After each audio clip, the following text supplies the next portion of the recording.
Super Supportive by Sleyca. Chapter 154, Assembly.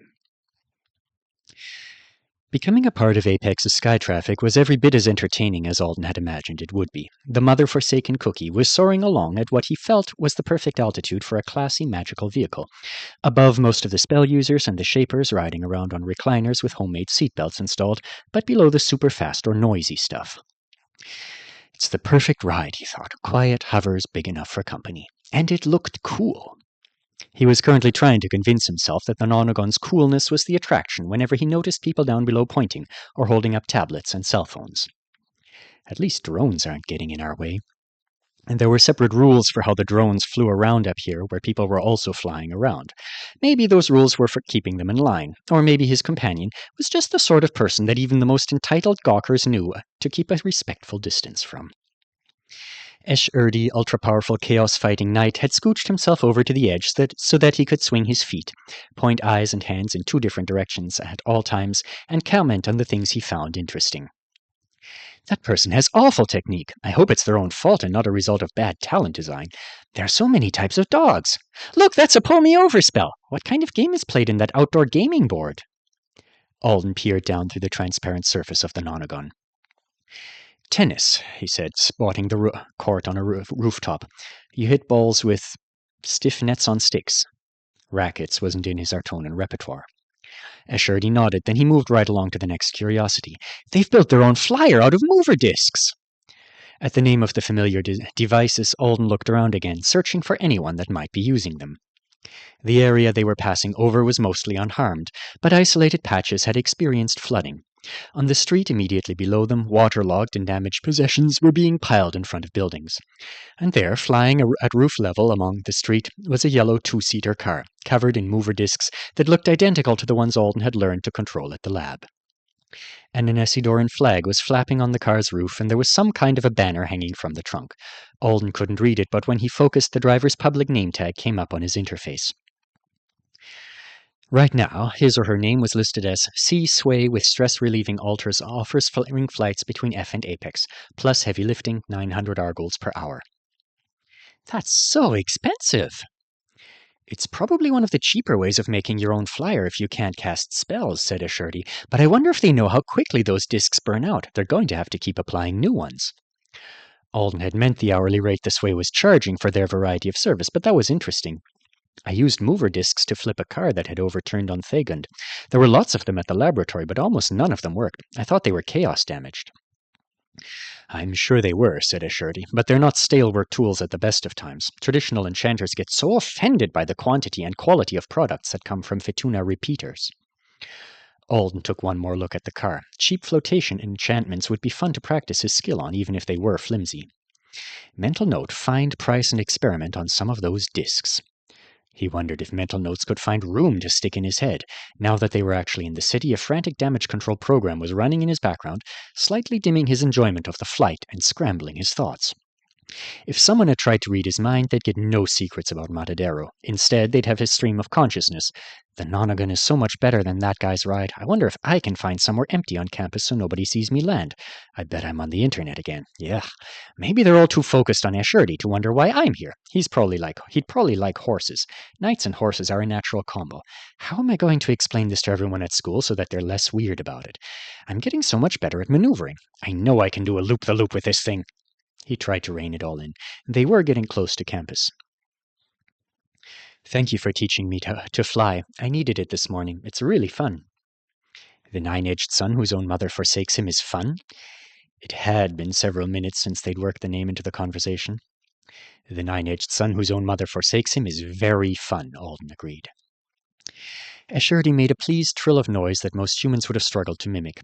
I've enjoyed the chance to see you learn, even if it is only a small thing I've taught. He sounds like he means that. Joe always seemed to enjoy teaching me too. It was just a thought that struck him, not an intentional comparison of the two situations, but intentional or not, once it had appeared, there was a part of Alden that had to chew on it. I was an unusually likable young person who Joe looked forward to summoning in the future for mutual benefit. It Wasn't that different from how Alden would have described his relationship with the professor on the day he'd left Leaf Song for the last time? But after everything that had happened to him in Joe's former home, because Joe had sent him there, because Alden had tried his best to help Joe's people, the little girl I've lived with on Thagund is thinking of taking on a mourning name, said Alden. She's been trying to build her bravery for it for a long time. I'm sure she'll decide to do it soon. Escherdy lowered his arms and pulled his legs up before turning around to face Alden. He waited. I know a lot of things I'm supposed to do to show her I respect her decision and the new name. Everything I could find on Earth's internet and from the Good Child Kleepak shows. But I had some questions, and I wanted to make sure I have met the occasion perfectly. Can I ask your advice about it sometime? Of course, said Escherdy. There are many different traditions you might observe for the child. Most of them are quite beautiful. It would be my privilege to share them. I appreciate it. Do you still speak to her often? Escherdy asked. Yes, she's living with Tion Alice Art for now. She's joined the wizard class and begun her education with tutors. We send each other messages every week. A class shift and a morning name, all in the aftermath of a corruption incident. She's having a turbulent flight for a little rabbit. Hey, thought Alden, he called her a little rabbit. The lesson from second grade about Artonans thinking they were cute enough animals to be a term of endearment was right. I look forward to teaching you again, said Escherdy. And I look forward to giving you a campus tour whenever you have time for one, said Alden. As they approached the school, Alden settled on Sleyca Circle as his stopping spot. He intended to land on the large green space, pass the ring over to Escherdy so that the knight could go about his day, and then make a run for the Magifizz Edge building. The assembly was being held in the gym, and he decided to courageously admit to himself that there was no point in hunting for an isolated location to disembark from his noteworthy ride. Sneaking around might make Alden's interaction with people more manageable this morning, but since he had promised the knight a tour at an unspecified future date, there was ultimately no escaping from whatever kind of attention wandering campus with an important Artonan was going to get him. He'd only be delaying the reactions. And anyway, Escherdy deserved better. Tion Escherdy, thank you for everything. I swear I'm not hiding you behind these garbage bins. I just wanted you to show you whereabout do their recycling. But there was also no reason to drop the nonagon down directly into the crowd that would be heading into the gym. If I do that, I might as well just throw my arms into the air and shout, Behold, I've found myself in yet another unusual situation.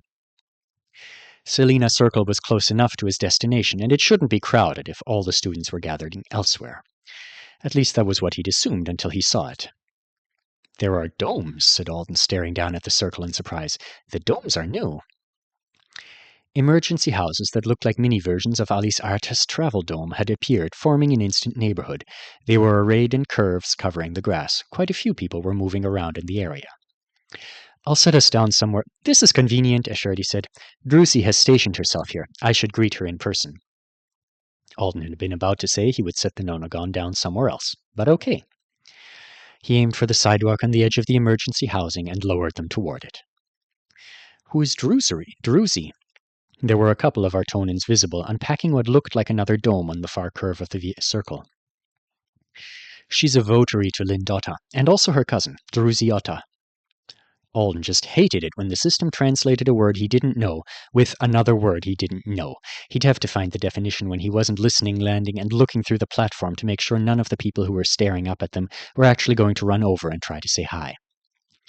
I bet they revoke my special circumstances license if I set the cookie down on someone's head.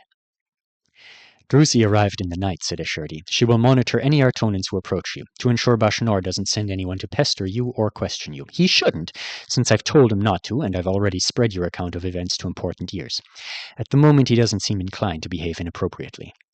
She's a bodyguard for me? Alden asked in English.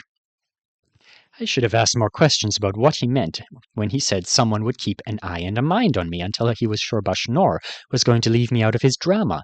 Was Lindota's cousin another knight? Was she going to stand 6 inches away from Alden, looming over his shoulder all day? She won't interfere with your schooling, said Escherdy. She's one of those votaries who take pride in remaining in the shadows. Does votary mean assassin? He looked around for an Artonan who looked like an assassin. He didn't see one. But I wouldn't if she was a good assassin, would I? The nonagon stopped and hovered a couple of feet above the sidewalk. Everyone Alden saw was staring their way, but nobody approached.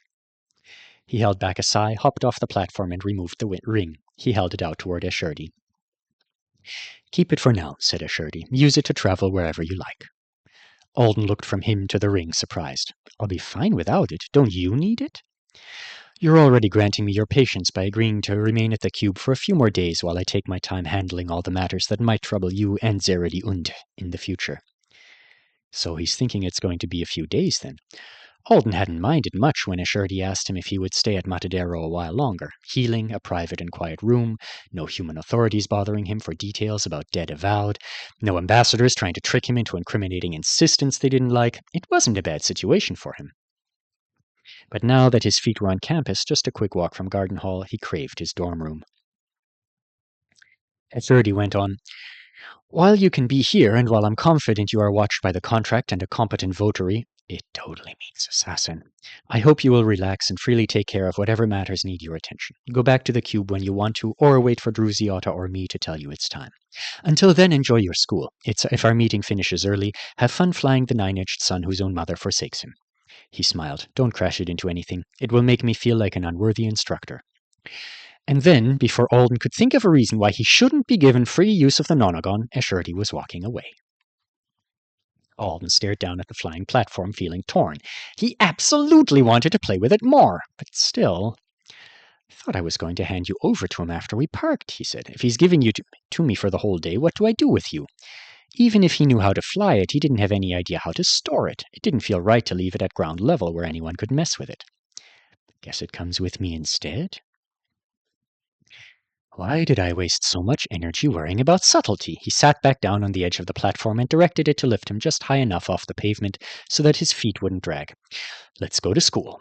He started to zip off toward the MPE building, then stopped as he realized he might be leaving his bodyguard behind. Druziata, are you there? He asked in Hartonen. Do you want to ride with me? He waited. About 10 seconds later, a whisper carried toward him by a spell said, I will watch over you in my own way. Live as though I do not. Alden searched for her everywhere. No deadly-looking Artonans were in sight. I will try to do that, he said finally. On the walkway outside of the MPE building, a group of first-year Hero Program students were dawdling and taking advantage of the last minute before the assembly began to share gossip and disaster stories. You guys, Rebecca called, spotting them from a distance and joining them in 2 big bounds that landed her right beside Astrid, who was using a compact mirror to watch her eyebrows as she tried to morph them into matching arches. Guess what I saw on my way over? I'll give you a hint. It was big and green and up in the air. The top of a cedar tree, said Jupiter, making a kudzu leaf float between one hand and the other. A dirigible, a gokorach. A grasshopper that got upgraded like Big Snake's wolves, said Astrid. A cloud of smoke from Boomtown, said Everly. There was a pause as Rebecca looked expectantly at the others who were present. Mehdi, Kohn, and Febri were all moving their fingers through the air while they discussed the video they were sharing through their interfaces. They ever going to tell us who did it? They've had all weekend, Febri was saying. They've only had a weekend, Astrid countered. I'm surprised I managed to get back to Apex. Everything's so crazy. It was members of Superhumans at large, said Everly. That's what everyone seems to think. They were probably trying to make the island uninhabitable, so we'd have to be at large too, said Jupiter. I'm mad at them. My uncle's house is gone, and the Nilama building. Constantine, I'm so upset about the Nilama building. Mehdi frowned at her. Him too, since he lived there. It's not gone. We could still live there, Hakon said. He made a face at the word there coming out sounding wrong. There. There. That's getting worse every time you try it, Mehdi told him. It's cute, Everly said. He has his first superhero injury. Kohn grinned, showing off the gap in his teeth. Like I was saying, we could still live there. The building is standing. It just got really wet. They don't need to condemn it. They won't. They shouldn't. Can't believe Paragon is gone, said Everly. I saw my old desk from 5th grade on the news. It was upside down in a cafe. How did you recognize your 5th grade desk? Mehdi asked. She and Kohn went to rich people's school, said Astrid. They probably had special desks. Everly rolled her eyes. Yes, I recognized it because it was covered in rubies, not because I drew a snowflake on the bottom of it with a paint pen. You guys! Rebecca's voice was exasperated. Sorry, Astrid exclaimed. Becca saw something. What was it? One of the wizard generals. I was running past Selena Circle, and I saw them landing. Really? Which one? Mehdi took an eager step toward her. The green flying thing belongs to the male one. Jupiter tucked a strand of brown hair behind her ear and tried to position the kudzu leaf to go with it. The real general, not the bald one. Esh Erdi. Why do you know that off the top of your head? Febri asked. If I see an important Dartonan and they're friendly, I want to ask them what kinds of extraterrestrial plants are good for battling demons, said Jupiter. And if I can have some. Just put yourself out there like that, then, Febri replied in a shocked voice. You can't do that, Jupiter, said Everly. If they're generals and they help with Matadero, then they're the ones who probably summon Avowed for the most dangerous missions. What if they think you're volunteering or something? Jupiter shrugged. Rebecca, are you sure? Astrid asked. What was one of those people doing on campus? Was he going to cast some spells on the domes? Maybe he's hunting for the terrorists who did this, Medi suggested. One of them could be hiding in the dome village. Why do you sound so excited about that? Asked Astrid. I'm not. You sound like you are. I'm not! I thought the people responsible were supposed to have died when they tried to attack the cube, said Rebecca. There could be accomplices, Medi said. Their conversation broke off as a blonde speedster in sunglasses shot by them, running for the double doors that led into the building.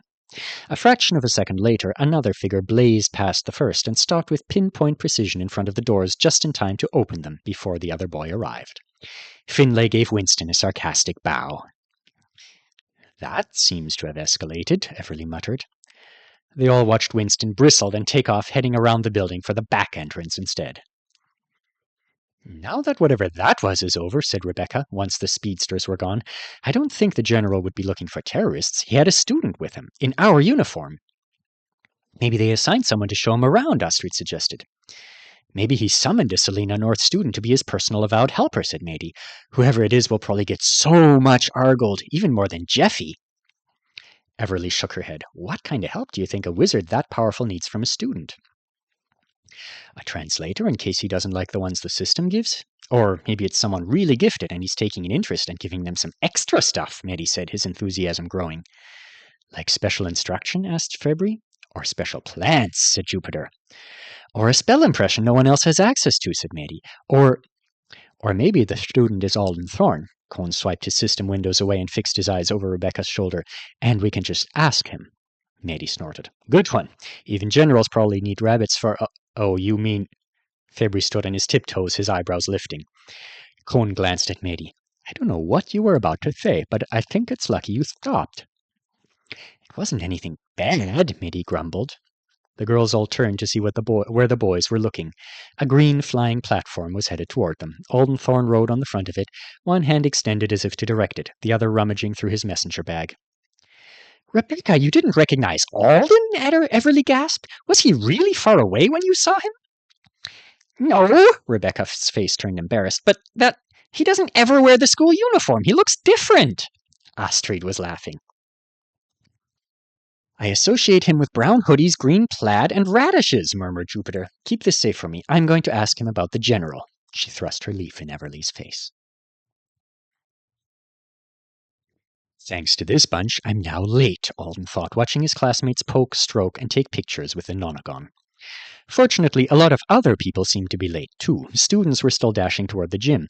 And with everything being so out of the ordinary, he thought there was a good chance the school had planned for a delayed start.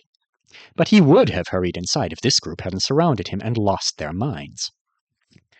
Alden had gotten hit with the obvious question right off the bat from Jupiter. Why do you have General Escherdy's flying platform? Before the whole sentence had escaped from her mouth, the others had raced over to join them.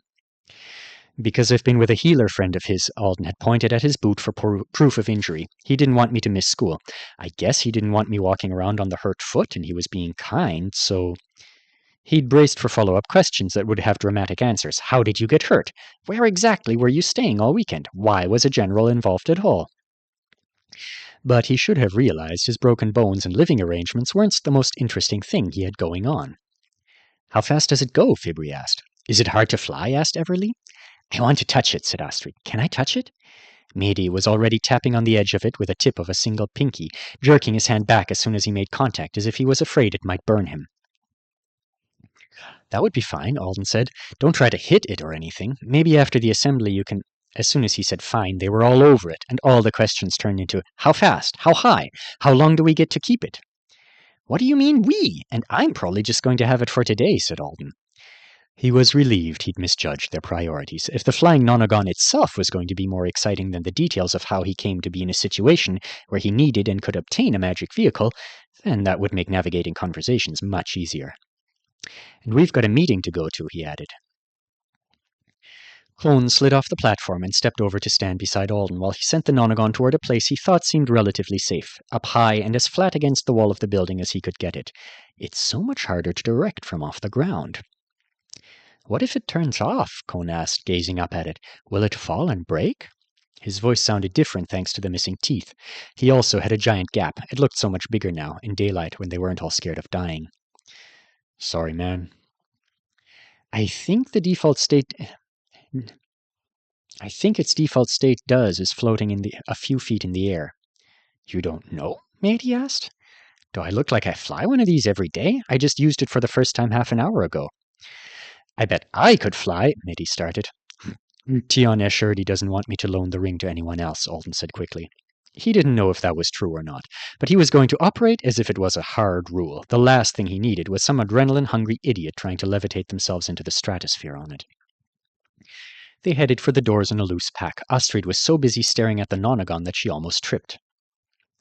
What happened to your leg? Cone asked Alden. Will it be okay? Yes, it will. Some of the sinker sender stuff grabbed onto my shoe and yanked my foot out from under me, tore up my ankle. Plus the broken toes I got from kicking a guy. Ow, said Cone. He didn't look hurt on the bridge. Matey had spun to walk backwards as he talked. Makes sense you got teleported out earlier than the rest of us if you were. Oh, what a great excuse that would have been. Why didn't I think of that myself? He was sure that during his texting spree yesterday, he'd already given too much information to too many people, implying or saying outright that he'd been injured after evac to rely on that misconception. It was after the bridge, Alden said as they entered the building. Before any of them could ask anything else, he dug a tiny blue paper envelope out of his bag and handed it to Constantine. Cone opened it and laughed as he dumped his 2 front teeth into his palm. Ah, you shouldn't have. I am sorry. It's fine. Lexi forced you to take my incisors like they ought to be your top priority in a disaster. When we couldn't find you the next day, I assumed you had your own problems to deal with and they were goners. He stuck his tongue through the gap. Even if you'd kept them somehow, healers are so busy they're not handling minor stuff yet. He held up the envelope. Did you make this yourself? I'm learning origami. Cone dropped his teeth back into it. Maybe the right healer can still do something with them. Thanks for bringing them back. You don't happen to know what tree was the first to cast its shade over your face when you were a baby, do you? Alden asked. Cone blinked several times, then tilted his head. No, but there's a good chance it got destroyed by the floods. Why would you ask that? The gym was filled with students from all 3 high school programs, and people were still wandering the bleachers in search of friends. Despite projection screens hovering over the floor with the words, "Please find your seats quickly" on them, Alden passed by empty spaces and headed up toward the top of the stands. Haoyu was there, beaming and having an animated video call, judging by the gestures he was making, and Lexi was beside him, looking like he hadn't slept or bathed in 3 days, and punching the air with his fingers in what Alden could only assume was a rage-typing session. I hope he's writing an email to his most hated enemy and not a teacher or someone he actually likes, Alden thought as he shuffled by a couple of arts students wearing bracelets that said Anesidoran Forever on them. What's that about? Haoyu slid closer to Lexi to make room for Alden. Haoyu's hair was damp, and he was wearing a dark blue long-sleeve shirt from the with a Scorpius constellation on the front. As Alden sat, Haoyu said, I have to go, Dad. I have to. They're about to start speaking. Bye. You're really coming later, aren't you? Okay, bye. He switched to English. Alden, you're alive! It's true, I was not a ghost texting you for the past day. Lexi, look, Alden's alive. Lexi didn't look. He only grunted a sound that might have been a greeting. Haoyu shook his head. He's trying to force his way down to F so that he can go see his parents and Irina. He can't find a ride that doesn't cost a fortune. We should all be together right now, Lexi said. Irina is having nightmares. Our apartment is gone. All our belongings are probably destroyed. If Cone would just help me. What do you expect him to do, though? Haoyu asked. I expect him to help, he suddenly turned to Alden. You're here. Where were you? Where were both of you? You've both been so vague in your messages. Never mind. Where are Cone's teeth? I gave them back to Cone. Why? Because they're his? It would have been really weird to give them to you. Lexi huffed. Are they all right? Alden fired off a mental text to Hao-Yu. Is he all right? He seems stressed. Hao-Yu's smile was placid. Big protective for family. Crazy now. He is Danger Badger. I put them in an envelope for Cone, Alden said slowly, so that he wouldn't lose them. I'm also sure that if they aren't all right, which they totally aren't, they can grow him some new ones. He will still be handsome and able to eat corn on the cob and pronounce fricatives when it's all over. Lexi looked so disappointed to him. Don't glare at people in casts, Hao-Yu said. How did you get hurt, Alden? I thought you were somewhere very safe. And then you didn't send messages for an entire day. And now... He bent over to get a better view of the squish boot. Hao-Yu already knew Alden had been with the ambassador's assistant during the disaster, thanks to Alden texting him with the info Zeradi had shared about the situation on Matadero. Of course he would wonder how that had ended up like this. I think this might be as good a time as any to tell them the basics. I'd rather let them know the important stuff before anyone else in the class starts putting things together. They weren't sitting near any of their classmates, maybe because Lexi was a danger badger. The students around them were from other programs, and they were all involved in their own conversations. Alden didn't need real privacy to tell a secret that wasn't a real secret, but it was nice that they had the illusion of it that came with being in a large, loud crowd full of people who weren't paying you any attention. I got teleported to Punta de la Luna, said Alden. A flyer was there waiting for me, but there was some trouble when I tried to board it. Possibly that made it sound like a mechanical problem, but it was the best he could do. I had to evacuate on foot with an Artonin. She got hurt and I was carrying her, so I was slow. And the ocean caught up to us. Hao-Yu's eyes widened. Lexi's narrowed. Punta de la Luna is gone, said Hao-Yu. Yep. It's very gone. There's basically nothing left. I made it out of there before it was wiped. We were almost to safety when this enormous water mountain stopped us. Tian Esherdi and Tian Lendata arrived to deal with it. He pulled me out of the water. You were in the water? Said Hao-Yu. Alden rubbed his cheek. The freshly healed skin was a little sensitive. I was about to drown. Lexi's eyes were slits now. So Esherdi's timing was great, Alden gave them both a thumbs up. And he sent us to a healer. I slept for all of Saturday. And now I am so ready for school to start back. That's good. Hao-Yu gave him a hesitant thumbs up in return. I think most people are hoping we get the week off, though. Why did you get teleported before everyone else? Asked Lexi. To a plane? I'm sure that's none of our business, said Hao-Yu. It's fine if it is none of my business, said Lexi. I'm not going to whine about someone else's teleport priority being different than mine. Plenty of people are being so obnoxious about that, even though almost nobody died from being left until last. Don't let Lute hear you say that, Hao-Yu warned. His parents are fine, but it sounds like Cyril belted himself to the railing of a pedestrian bridge so that he didn't get swept away. Lute's like, he's a drunken moron, it's okay, I just went and got him, but I'm sure he's got feelings about it. I won't say anything about it to Lute, but to Alden, I'm just saying that telling people you got teleported directly to some kind of Artonin salvation plane before anyone else, including Hao-Yu, Hao-Yu's face transformed into the picture of innocence.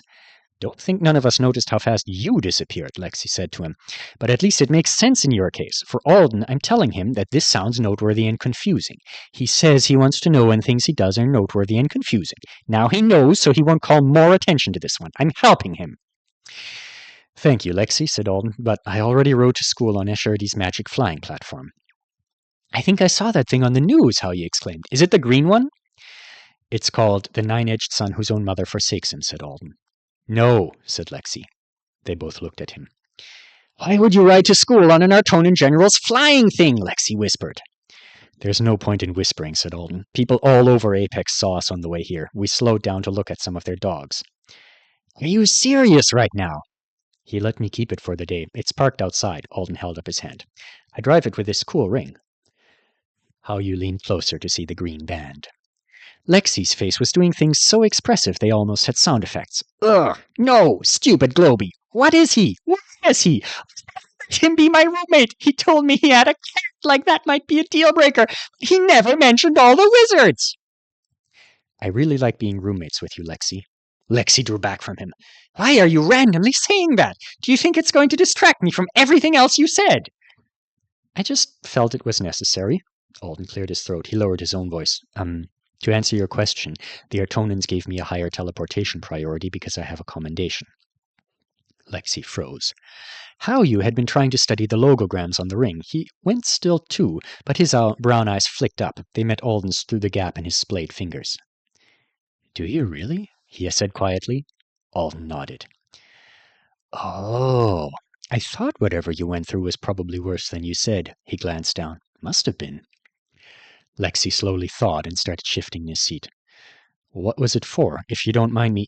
He was interrupted by a sizzling sound. They all looked just in time to see a fireworks explosion over the floor. Orange and blue sparks flying outward toward them. A huge boom rocketed the gym. A few people shouted. Everyone else went instantly silent. Instructor Foxbolt was sitting on the bottom bleachers across the gym from Alden, Howyu, and Lexi. She crossed her legs and leaned back, blowing dramatically on her finger as if she'd shot the firework out of it instead of casting a spell. Thank you, Foxbolt. Principal Saleh stood in the middle of the floor, her face displaying on the projection for all to see. Good morning, everyone, she said. I'm glad to see you all safe and mostly unharmed. It's been a long, hard weekend for all of us, and many of us have more long, hard days ahead. Let's talk about what happened and what happens next, and what we expect from you all as students here at Salina North High.